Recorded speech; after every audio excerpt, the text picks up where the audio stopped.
This is quite large. Hello, it's me, Queen Sensitivity.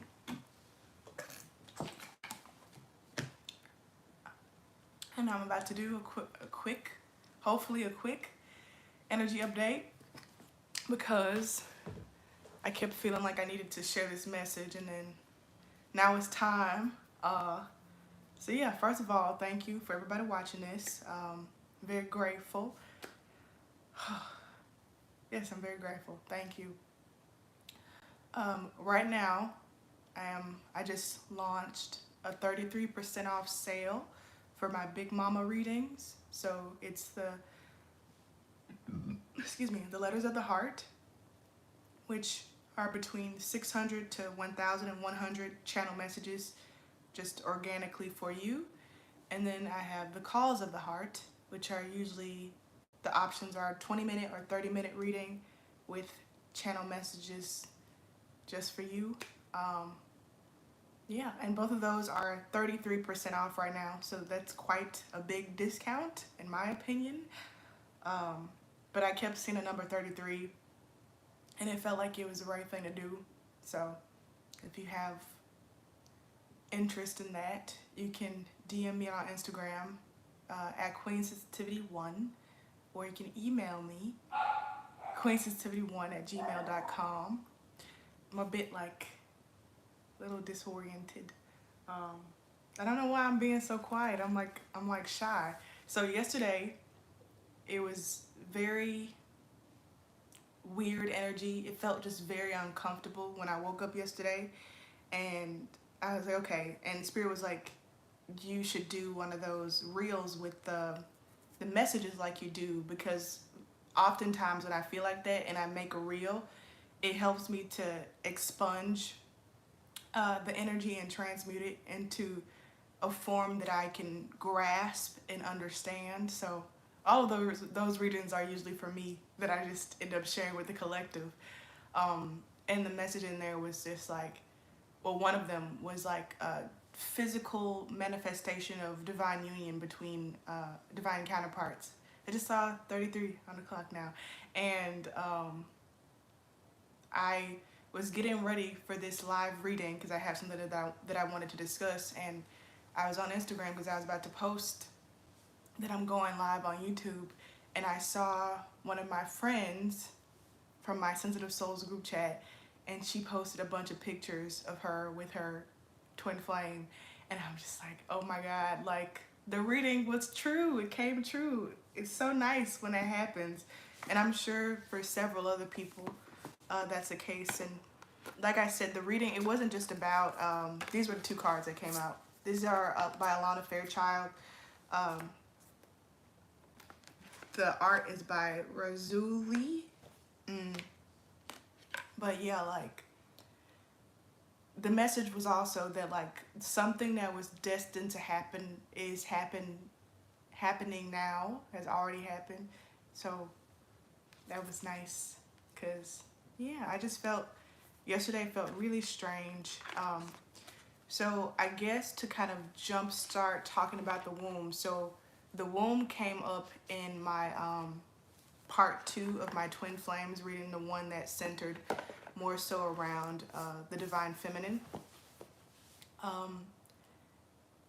And I loved it. And in there I was talking about just pains of the womb and like all these projections to the divine feminine, and what ensued, or what was already ensuing by that point during the weekend, was that I had a lot of stomach pains. My stomach was very bloated and just uncomfortable, just weird and just swollen.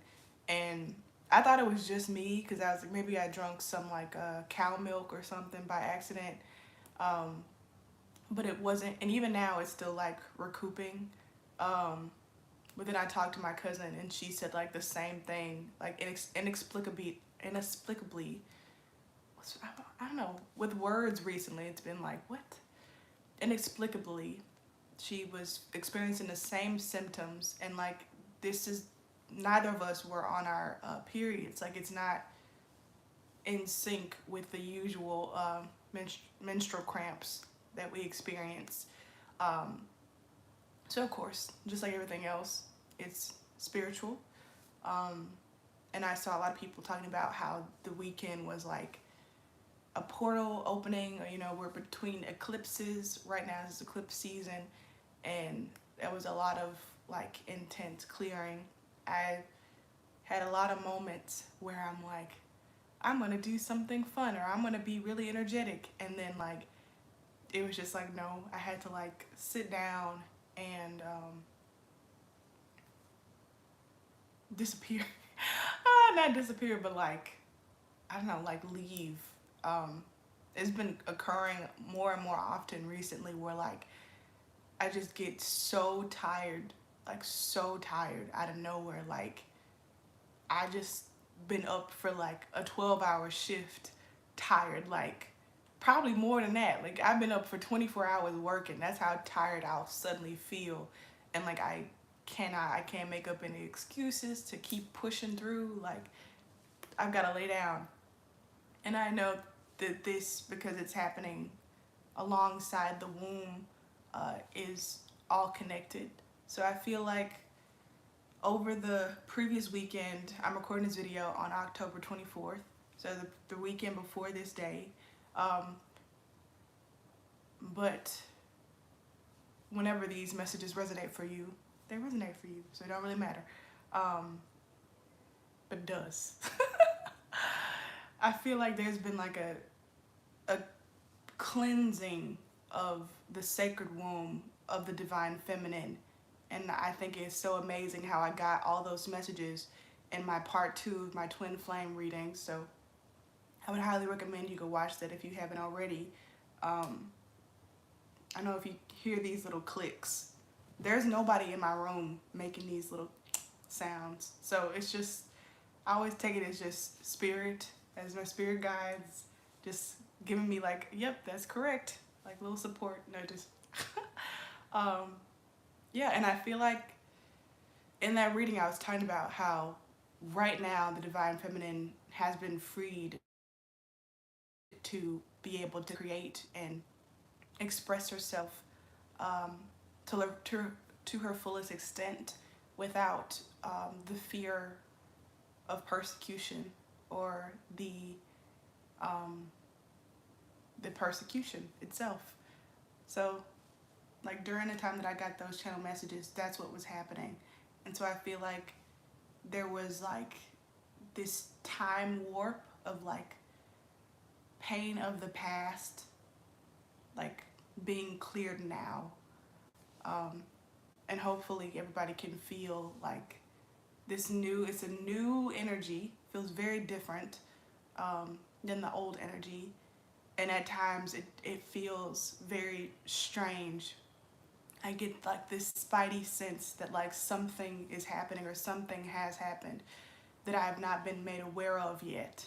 But I just feel like something's happening. And sometimes it'll make me feel sort of panicky. Then I'm like, no, everything is happening for my highest good. Everything is going well. So the main thing that I want to talk about was Halle Bailey. If you don't know, Halle Bailey is a part of the singer-songwriter duo group called Chloe and Halle.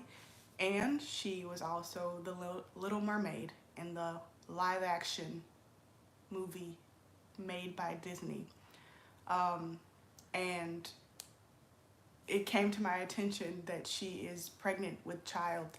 And I sometimes like to like gossip about celebrities. Sometimes I still find it fun. And what'll happen is while I'm usually on the phone doing the gossiping, Spirit will like hang up the phone. Like the call will just block out. The signal will be lost, or the phone will die. Like it'll be something that the Spirit will be like, stop. Or I'll get like a headache because I shouldn't be doing these things. But this time when I was talking about Halle, like it was allowed to ensue. And so whenever stuff like this happens, I'm like, I need to observe this.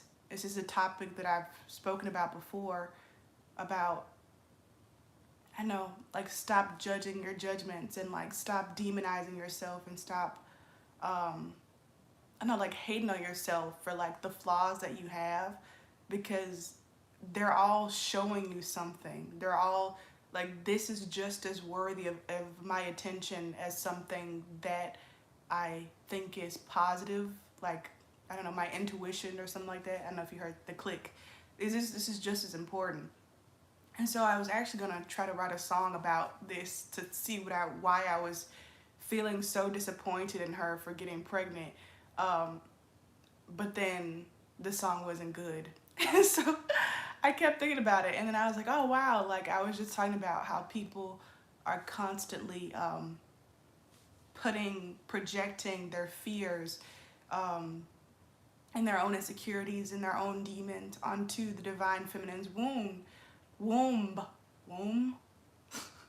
And like that's exactly what I was doing by being so like, why is she pregnant? You shouldn't have done this and da da da da, like pushing it on her. And one of the reasons why I always use like the quotations when I say the ops or like um, the NAA, the negative alien agenda, or like, you know, the forces out there that like, I don't know, want bad, because I always say like there are us. And this is one of the examples where I am both the person, the divine feminine, being projected upon with the negative talk and the hate and the misunderstandings, and I am also the person doing that projecting.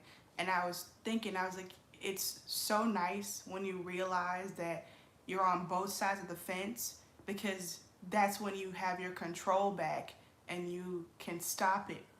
It's much harder to stop an enemy when you aren't a part of them. But if you're on the crew, you're in the ship with them, then you can play a part and like resolving the fence and like coming together for the highest good of all, if that makes sense. And so, yeah, that was like one of my main messages that I wanted to share. Like, don't always push away the things that you don't like about yourself. Like, I could have just been like, oh, I'm going to shut up talking about this because it's the wrong thing to do, and I'm not going to bring it up again because it's bad and it's wrong. Be open to yourself, because, like I said, that's how you get your power back, by realizing and accepting responsibility for the part that you've played in being the devil, being, you know, the enemy, the op. Like, when you accept that you've played a part, then you can play a part in resolving it and transmuting it and healing it. Um, and so when it comes to the womb, this is a beautiful opportunity to heal that. And it's been done and it's being done. So yeah, I hope I said that in a way that makes sense. Okay. Is there anything else I wanted to say about that? Okay, yes. So this has happened a couple of times. Like I've seen different women like become pregnant, and like their circumstances don't really allow them to live in a way that's very carefree and like joyful. And I always, not always, but I sometimes find myself still pointing the finger at them, because I've been taught so well by society. But you know, at this point it's my fault. And it's like, the thing is, like, instead of like turning around and realizing that no one should ever be lacking anything when it comes to childcare, everything should always be provided. There should never be any instances where a mother or a parent isn't able to feed their child, or to house their children or their child, or to provide protection and safety for them. The fact that that's not automatic is beyond archaic, and that's the main issue, versus a person who fell in love or had a moment of whimsy and became pregnant accidentally, and now they're unprepared. Um, and also something that I find really interesting from Ramona Lappin, she talks about how in the true reality, New Earth, or outside of the constraints of the slavery consciousness, I guess, of the matrix, outside of that, people with wombs are supposed to be able to choose consciously whether or not they want to have a child. It should not be something that is accident, or that is an accident, or something that happens at the body's what's it called? On the, I can't even think of how to say this. But basically, like, it should be a conscious choice that you select and that you, like, guide your body through. It should not be something that happens solely just with the body. Does that make sense? Because that's how people get pregnant, by accident. Like, their body agrees to it, but their consciousness does not. And Ramona was saying that that's not supposed to happen. It's supposed to be in sync. Your consciousness and your body are supposed to be in sync and together decide and choose when they want to conceive a child. And when you think about it like that, that makes a lot more sense.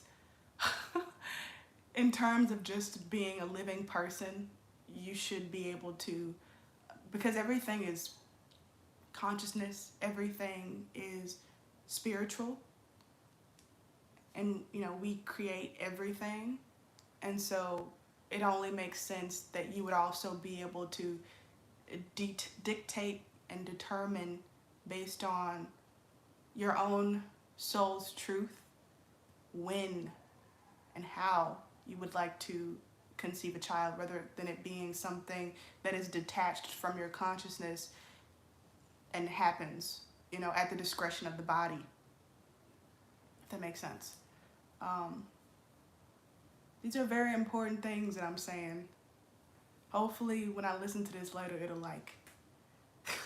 it'll make more sense, because it's kind of like, I feel a little spacey, and it's like hard to like hone in, but I think that this is how it's supposed to be. Yes, so it was this program of like, instead of zooming out to the larger illness and the larger issue, we zoom in on individuals and like point the finger and make them guilty, when it is actually, it's both, right? It needs to be zoomed out as well, though. To a larger illness of, for example, the distortion of not being in sacred cohesion with your body and your soul. And if you think about it like that, that's the masculine and the feminine, the higher and the lower chakras. That's the whole point of, not the whole point, but that's the gist of ascension, is the merging of the higher and the lower. And so when you have that merging, which is happening now and has happened, and will happen, when you have that merging, then a lot of the issues automatically resolve themselves.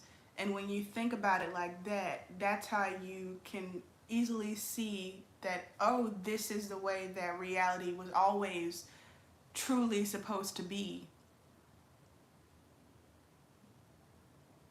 Does that make sense?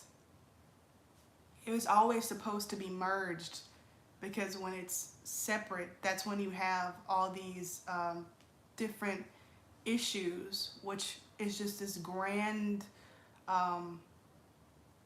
this grand misunderstanding. It's a grand misunderstanding. It's a grand miscommunication. Um, just even things down to like being able to read people's energy very clearly, no, with no interference whatsoever. So now we're talking about telepathy. And like between the parent and the child, you know, there's this thing where like they're like, I don't know what you want, you know, I don't know what you need, why are you crying? When you put in telepathy and there's this clarity of people's energy field, then there's no, even that is gone, even that is nullified. There's no need for there to be this confusion. I don't know what you want. I don't know what I need to give you. You will just know. It'll be clear as day. It'll be shown.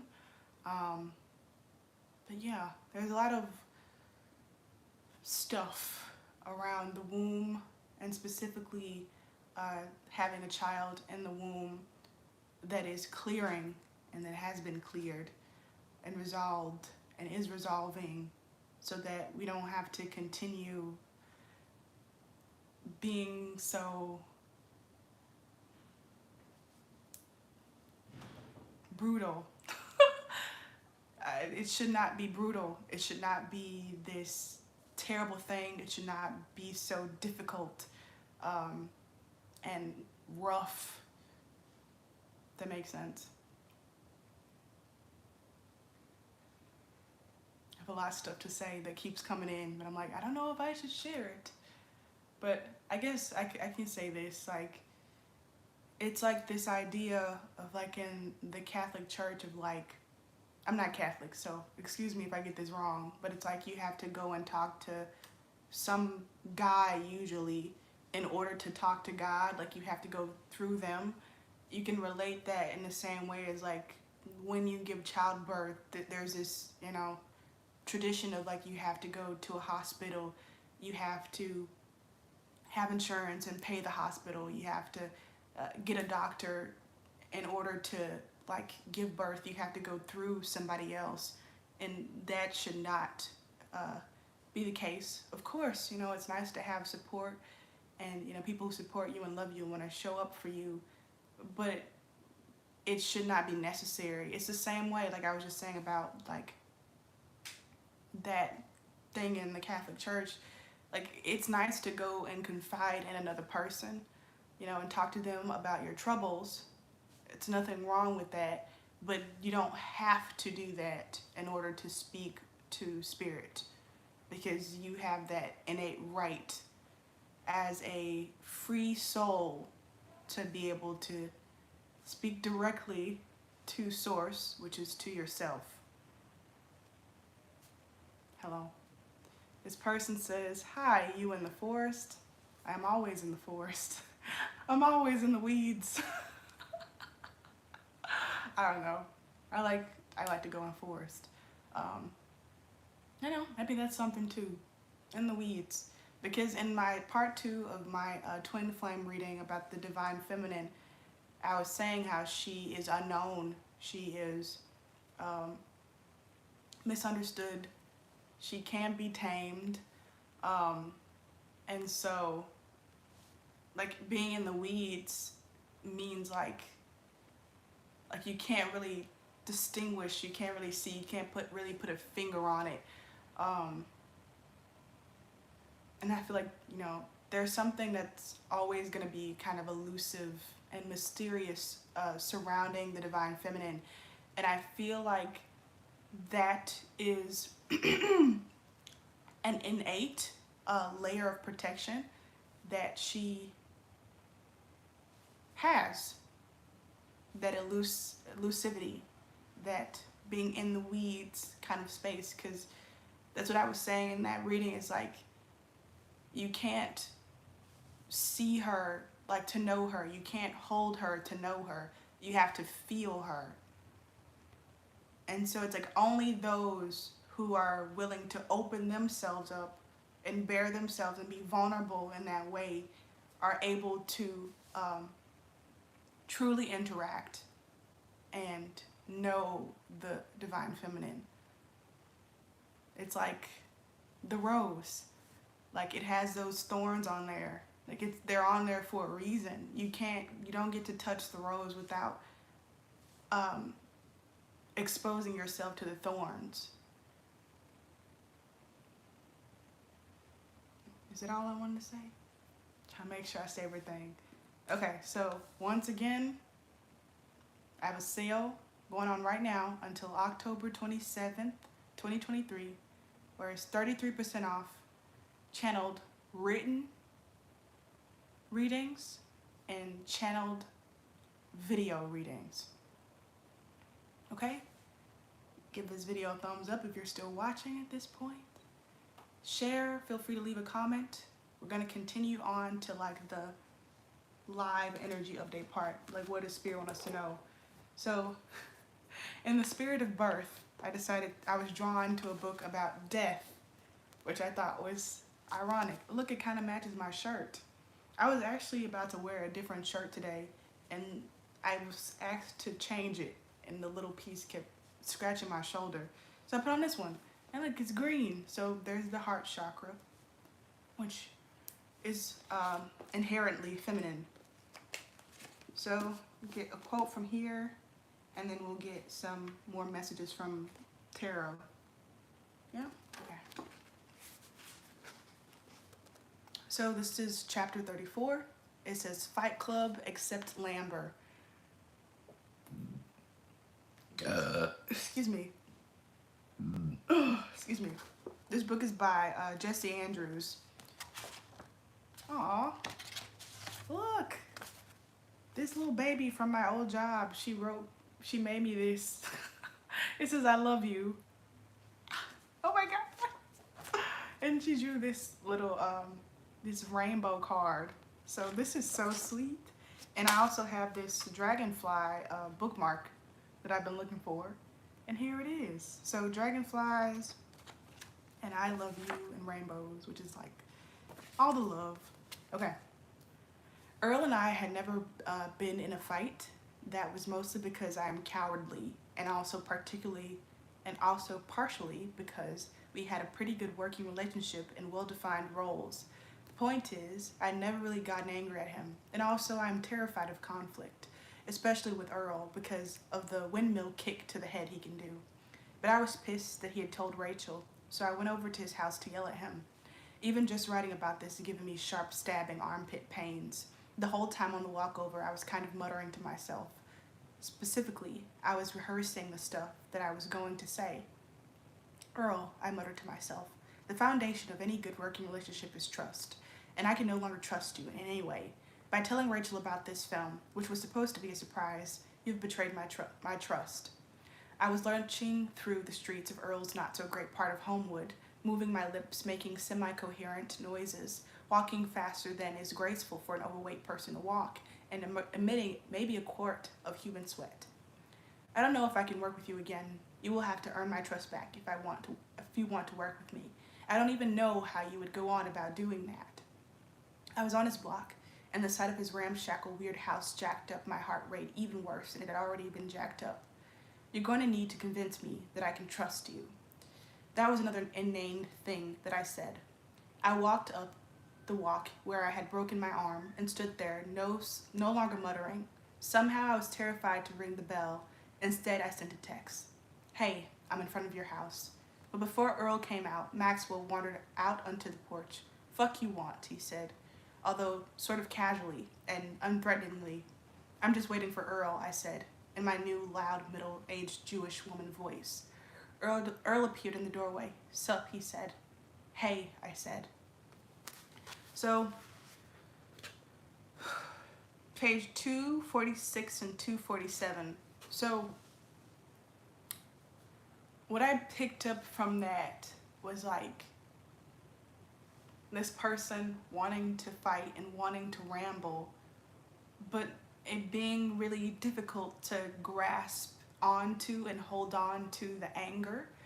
And so I feel like that's a message for the divine feminine, is to, like, you know, if you still have any anger, if you still harbor any resentment, to go ahead and play it out and rehearse it out. But ultimately, there is no need to like follow through with it in like a real way, a concrete way. I don't know if you heard that little click and the wind is blowing outside, because it's already been solved. Like there's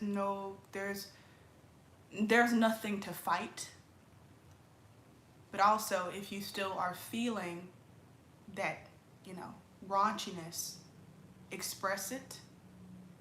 But Spirit is saying there's no need to like wrestle anything or to go to war with anything in a real way, because it's already been solved for you. But make the best choices for you. This is just what I'm picking up. You are loved. I feel so, like, I feel nice because of that. She was so sweet. Sweet little angel baby.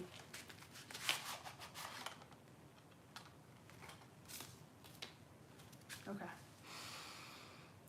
What does the collective need to know? Should I move the camera down so we can see a little bit more? I'll put it on my knee.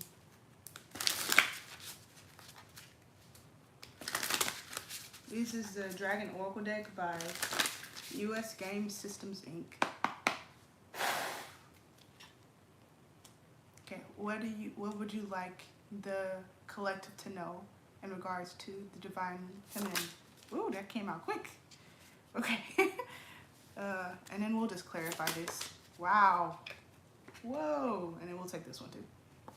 All right, now we can adjust the camera. First card that flew out was one with an egg on there. So look at that. An egg. It's hatched. This is the Page of Cups. It's hatched. I feel like that's the message. It's hatched. It's done. And it's basically kind of what I was just saying before about like it's already been resolved.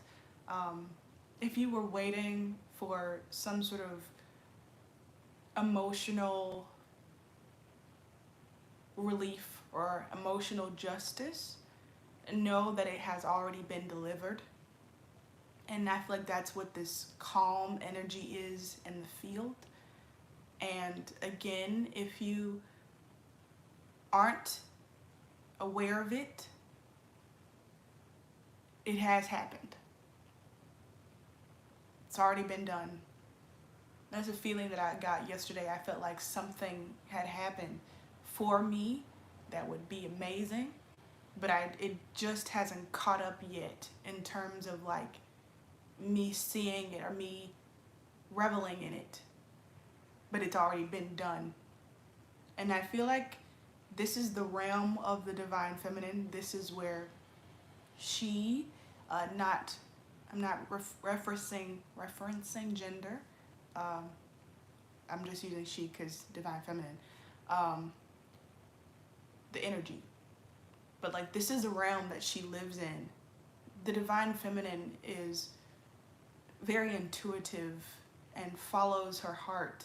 And so a lot of the times I feel like that's been a challenge, living in a 3D world, in a society that goes based off of time, specifically linear time, because she is a mystic. She is elusive.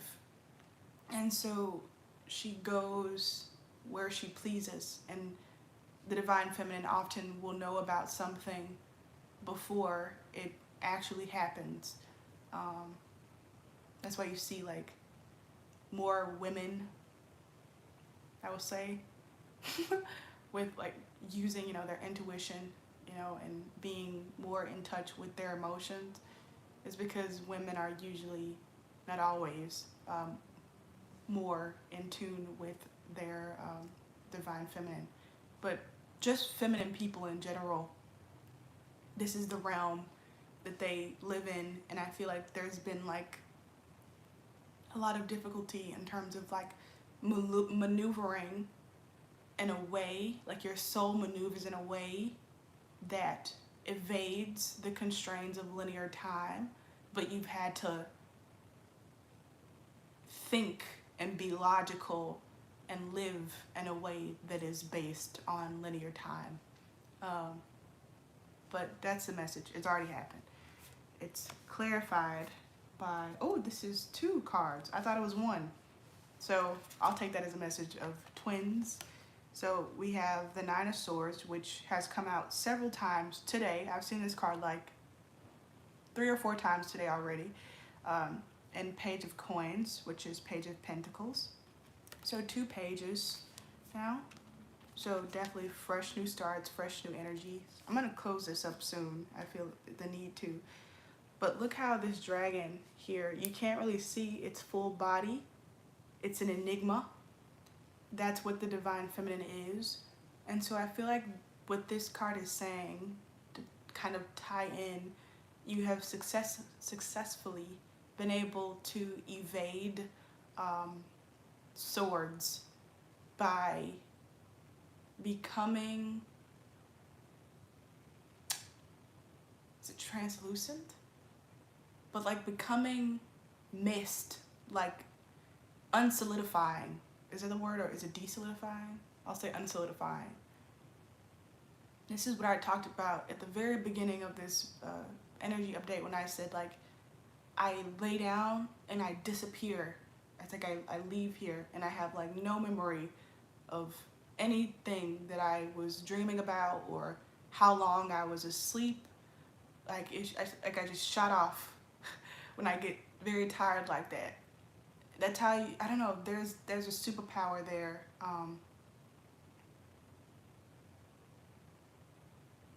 Like being able to become unsolidified, to be able to become mist or liquid like that. And I feel like that's why you can't cage the divine, because the divine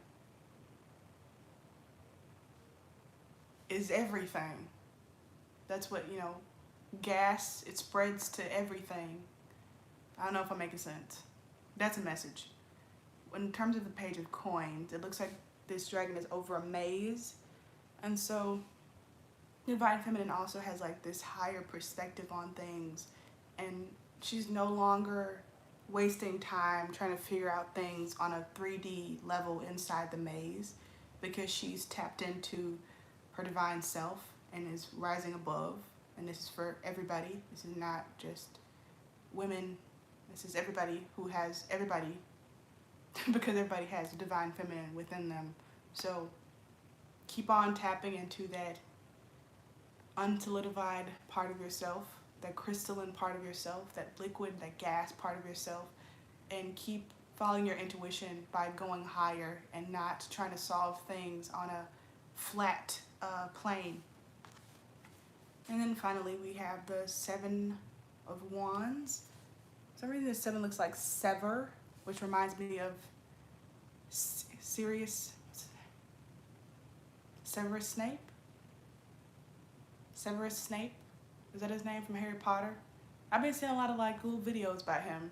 And I think his story is like one of the most cherished ones, if not the most cherished ones, cherished one by like the Harry Potter fandom, just because the whole time he appeared like he hated Harry, and it got revealed in the end that he loved Harry because he loved Harry's mother. And so there's like this revelation of love. And so I feel like with the 7 of Wands, that's the vibe. Like Spirit is saying, I know I surrounded you by fire. I know it's been hot and heavy. But ultimately, I'm Severus Snape, and I'm also Dumbledore. You know what I mean? I'm also Voldemort, and I'm also Ron Weasley. I'm also Jenny. I'm also, I don't know, what is the Minister of Magic? I don't know. Like I'm all the people just pushing you to become free. That's the message. Okay? I'll go get one from my if I will hold the A deck. Oh, we'll just do it like this. No. I guess yes. All right.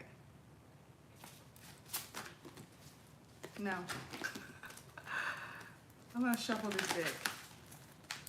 2. This one.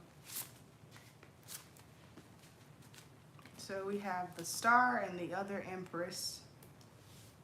So, number 12, spontaneous gifts, angels, and rewards. So, miracles are happening now. They will be very spontaneous and perhaps sporadic.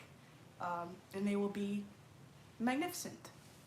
And then we have the other Empress. It says feeling guilty, insecure, and trespassing. So I feel like these gifts might trigger up some kind of imposter syndrome within you. But you've worked, you deserve this. And even if you don't, freedom is your, even if you think you don't, freedom is your divine right as a aspect of Source, as a free soul. So yeah, it says insecure. I feel like the things that you've worried about and they have been insecure, like for example, financial insecurity or, you know, health or medical insecurity, like it's about to be fixed miraculously, healed miraculously. I don't know if you heard that horn as I said that. It was like, eh, eh. Yeah. Okay. Yeah, leave a comment, give a thumbs up, and check the description if you'd like a personal reading. And I'll see you later.